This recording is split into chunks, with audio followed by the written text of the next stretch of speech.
because they said that people they know have appeared in the media being accused of being looters. It's 2:08 a.m.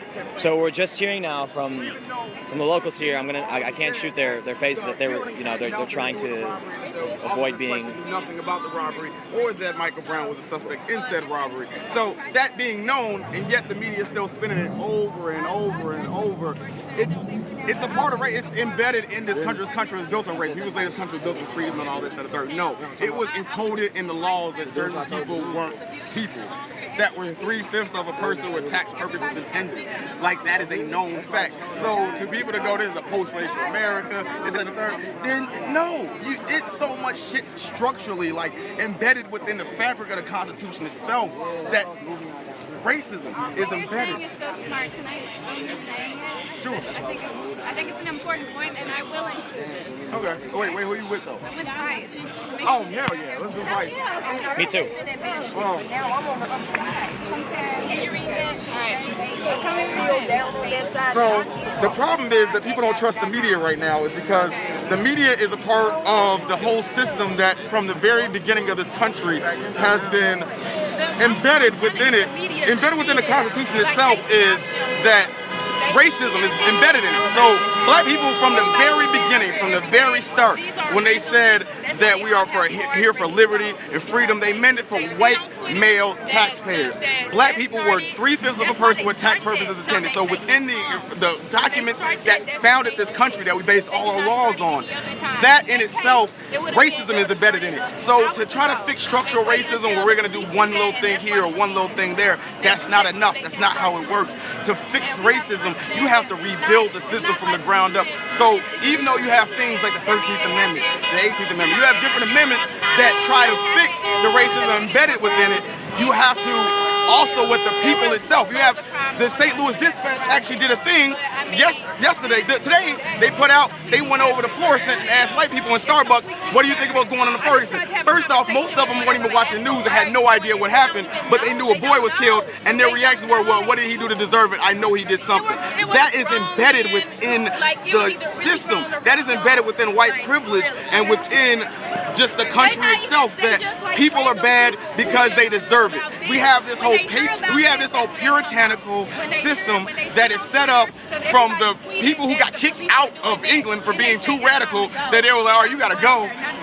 That people who have bad things happen to them had them deserve it. And so since we must have deserved slavery, we must have deserved Jim Crow, we must have deserved 100-to-1 crack laws, we must have deserved the war on drugs, we must deserve racial policing. So now, if you have that in mentality that black people, and it gets passed off from person to person and generation to generation, that black people deserve what happened to them, then when you go ask them, there is no questions. It's, well, wrong happened to them, so they must have deserved it.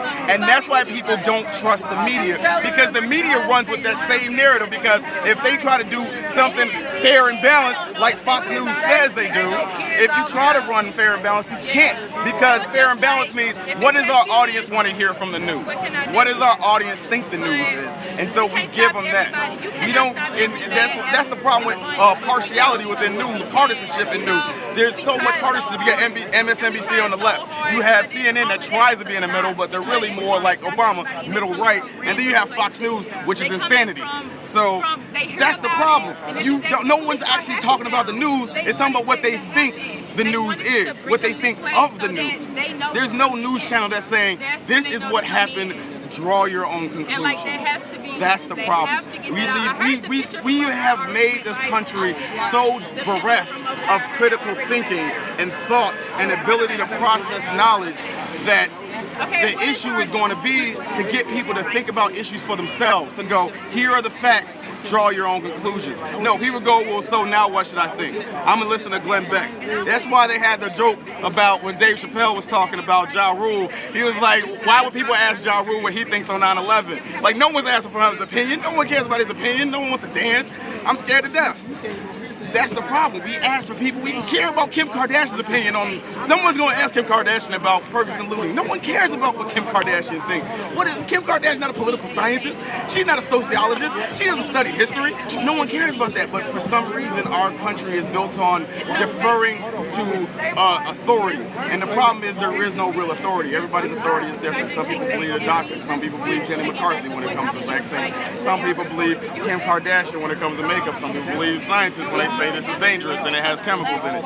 And that's the issue, that there is no unified authority. We have Congress making decisions about environmentalism when the environment and their lawyers, they don't know anything about environment. They're not deferring to people who we trust, who have worked their lives to study something. We're not deferring to that. When it comes to racism, we're asking a panel of white dudes about racism. When it comes to sexism, we're asking a panel of priests about women's rights and women's reproductive rights.